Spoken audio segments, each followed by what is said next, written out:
Hi everyone. I have been having a lot of conversations with people over the last couple of weeks who are very concerned about money. Understandably so. A lot of people in the self-employed, independent contracting, and service industries are completely out of work for at least 5 weeks, maybe longer. And a lot of people who are employees are seeing major cutbacks in their income over certainly the month of April. So I just wanted to talk about a few options that are going around, and one of the best options that I think is available for most people. So there is a stimulus check coming in from the government, and while that is fantastic and that's going to help everybody who gets that, it's still for many people only going to cover a fraction of their expenses. That also is probably not going to be coming in for the next 2 or 3 weeks. So another option that I hear people talking about is unemployment, and while it's great that it was just passed, that now self-employed or independent contracting workers can file for unemployment, there's a lot of people who still aren't going to qualify for any number of reasons. So check into it. If you qualify for it, that's great. That's a great option for you. If you don't qualify for it, then it's not going to work. Another option that I've heard a lot of people in the self-employed or people who run small businesses is taking out a small business loan or even a personal loan to cover those costs. Now, there are some banks that are offering very low interest rates, as low as 2% right now for small business loans. And while again, that's potentially a good option, especially if you have a pretty high cost of running the business and there's no revenue coming in. However, as with pretty much any loan, you're going to have to pay that back, and even 2% interest means that you're going to be paying back more money than what you're getting in the first place. Okay, so again, not a bad option. It can be helpful, but you do have to pay it back with the interest. Okay, something that I've heard a lot of people in my personal industry talking about, chiropractors, manual therapists, personal trainers, is selling gift certificates. Pre-selling gift certificates to be used when we are able to reopen. Now, this is an interesting option, and I think it's great for one reason mainly, and that is that you're checking in with clientele and letting them know that you're still here, you're still going to be in business, and it helps them feel taken care of. And I absolutely, even if you're not going to be pre-selling gift certificates, highly recommend just giving people calls, giving people text messages, writing some emails, and checking in with clientele, because it's always great to hear from your therapist, from your trainer, and so on, that they're there, they're thinking about you. One of the problems that people are going to run into with pre-selling gift certificates to be redeemed once we are able to reopen is that if you're pre-selling gift certificates now because you don't have the money to pay your bills, you're going to spend all of that money.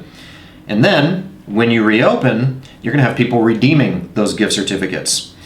And it's going to feel like you're working for free. That's not the case, because you did get the income from those gift certificates, but you already spent it.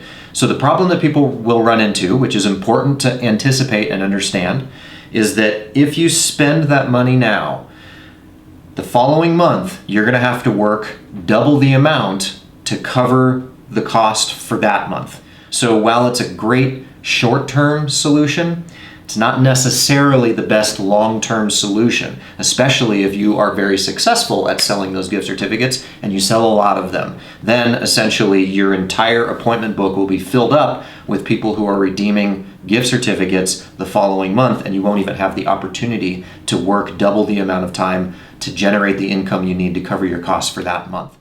So another option that I want to talk about today is how to use a credit card to your advantage. Now, this is an option that I do not hear very many people talking about right now or suggesting to their friends and family and colleagues. And I think mainly that's because there is this common misconception that credit cards are somehow evil. Not the case. Credit cards are just a tool, like any other tool. You can use a screwdriver to stab yourself in the foot, or you can use it to build something great. Credit cards are just a tool.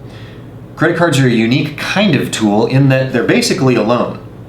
You're just getting a loan from the bank that issues the credit card. However, credit cards are a very unique kind of loan in that if you apply for the right credit card, you can get a lot of perks. You can get rewards, and you can get 0 APR for anywhere from 6 to 18 months, which essentially means that you don't pay any interest on that loan for that amount of time. Okay, so that's what we're going to talk about for the rest of this video. If you are already using credit cards to your advantage, if you're already using rewards cards and you're already using them well, then this is not the video for you. Maybe suggest this video to somebody who you think could benefit from understanding credit cards better. If you are not using credit cards yet, I'm going to go over some entry-level credit cards that have great rewards programs. And if you are using the same credit card that's been in your wallet for the last 10 years and that's what you're putting your groceries on, I'm going to show you how to use different credit cards to a much greater benefit. So I'm going to go over some entry-level credit cards, and then I'm going to go over the credit cards that I use to maximize all of my rewards and benefits. So the first thing to understand about credit cards or any kind of loan is that this money is coming from a bank, and a bank wants to know if you're actually going to pay them back. That is important to them. So the way that they know that is by your credit score. So if you don't know your credit score, then you have access to see your credit score once for free by any of the major credit bureaus. So if you go online and Google credit bureaus, pick any of them, then you can essentially figure out what your credit score is for free. Most of the really good credit cards that offer really high levels of rewards require at least a 650 credit score or higher. Another really good option, and this is an option for entry-level people with pretty much no credit score, is a student credit card. Now, here's a great student credit card, the Discover It student credit card. This card offers 0 APR for the first 6 months, so that means as long as you are paying back the minimum monthly dues, which is about $35, you're not going to pay any interest for 6 months. So if you spend a certain amount on this card, you're not going to have to pay back the full amount for 6 months, and you're not going to pay any interest on that. It also offers 5% cash back on all sorts of everyday purchases, like grocery stores, restaurants, gas stations, so on and so forth. It will also match you all of your cashback rewards for the first year, which is a really great deal. This means that you're going to be getting paid for spending the money you'd already be spending. Now, this is a student card, so you have to be a student to qualify for this card. Now, I called them yesterday, and they said basically, yes, you do either have to be a student of a university or you have to be enrolled in any course, any class. So you can be going to vocational school, you can be doing a certification program. All you need is a transcript that says that you are enrolled in classes. Now, if you're not currently a student or enrolled in any classes, if you are, fine, you already qualify for this. If you're not, jump online and sign up for a class. Sign up for a free class through a university. Sign up for a free coding class where the first month is free, and then you don't have to continue it. All you need to be able to provide the credit card company with is a proof of registry that you are in classes. If you're in massage therapy school, if you're in personal training school, that counts. You would mark it as university. If they even require the transcripts at the end of the credit card online application, then you essentially just upload a PDF with your transcript. So you might have to sign up for the classes first to get your transcript that says, yes, you are officially signed up for these classes, and then you qualify for this card, which is a fantastic entry-level card that requires no credit because it's designed for college students who have never had a credit card before. Okay, so this is a really great option. Things to not do with your credit card. Number one, do not max out a credit card. They don't like to see that. Number two, always pay at least the minimum monthly balance. If you don't pay that monthly minimum, which is generally about $35, you are going to get late fees and you're going to get interest eventually when the 0 APR runs out, okay? Do not accrue interest on a credit card. Interest on a credit card is insanely high, 17 to 27%. with most credit cards. That is crazy. Never, ever, ever allow yourself to accrue interest on a credit card unless there is absolutely no other option. That is how people run themselves into the ground, using credit cards. If you have a credit card right now that was 0 APR for a certain amount of time, give the credit card company a call. Ask them if they can reinstate the 0 APR for the next 6 to 12 months. Most credit card companies, if they're given the option of either you canceling their credit card or you getting 0 APR for the next 6 to 12 months, they will give you the 0 APR. Not every credit card company will, but many will. So I'm going to talk about the credit cards that I personally use. And these credit cards, the one stipulation is that you do have to have a 650 or higher credit score to use these cards. Number one of the most powerful cards on the market right now is the Blue Cash Preferred from American Express. This is a card that should be specifically used only for groceries, and here's why.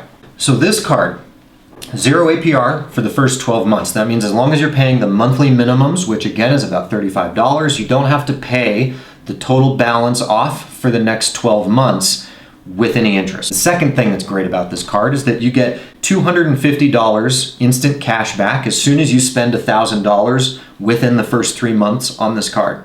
So if you plan on spending $1,000 in the next 3 months and you put it on this card, you're gonna get $250. The next thing is 6% back on groceries, up to $6,000 annually. This is actually the best percentage of cash back rewards you're gonna get out of pretty much any card.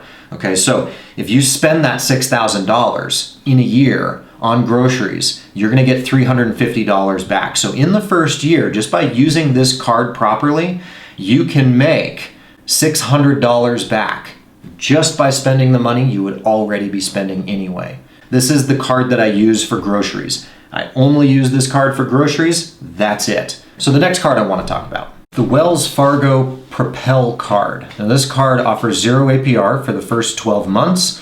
It also offers $200 cash back if you spend $1,000 in the first 3 months. Gives 3% back on any travel, which not a lot of is happening right now, but when travel does start to happen, this is mainly what I use this card for, is any plane tickets that I buy.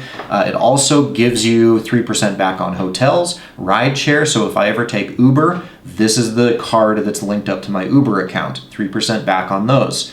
It also gives you 3% back on all restaurants. So if you're ordering from restaurants that aren't cash-only restaurants, you should be using a card like this that gives you 3% back or more on those restaurant purchases. So this is a great card as well. The last card that I want to talk to you about is the US Bank Cash Plus card. So the US Bank Cash Plus card offers 0 APR for the first 12 months again, and $150 bonus rewards points for spending $500 in the first 3 months. Okay, so that's a good basic card with some good rewards. All right. Now, where this card really shines is that it allows you to choose categories for 5% cash back up to $2,000. You have to choose the categories every 3 months, but you can choose the same categories every 3 months, which is kind of a unique option for this card. The best thing about this card is that you can choose utilities as your 5% cash back. So if you're spending any money on utilities and you're putting that money on this card, you're going to get 5% cash back for your utilities. Okay, so this is pretty much unique to this card. I only put my utilities, and also there's a gym membership category on there, so I use it for gym memberships as well. So 5% back on gym memberships and utilities with this card. It's a great card. Okay, so if you're struggling with income over the next month or so, or if you just want to be able to optimize your spending anyway, this is a great option, something to consider. If you have any other questions, or if you want some online resources, put in a Google search for best credit cards to use. I hope that all of you can weather the next month as smoothly as possible, and signing off for now. Bye, folks.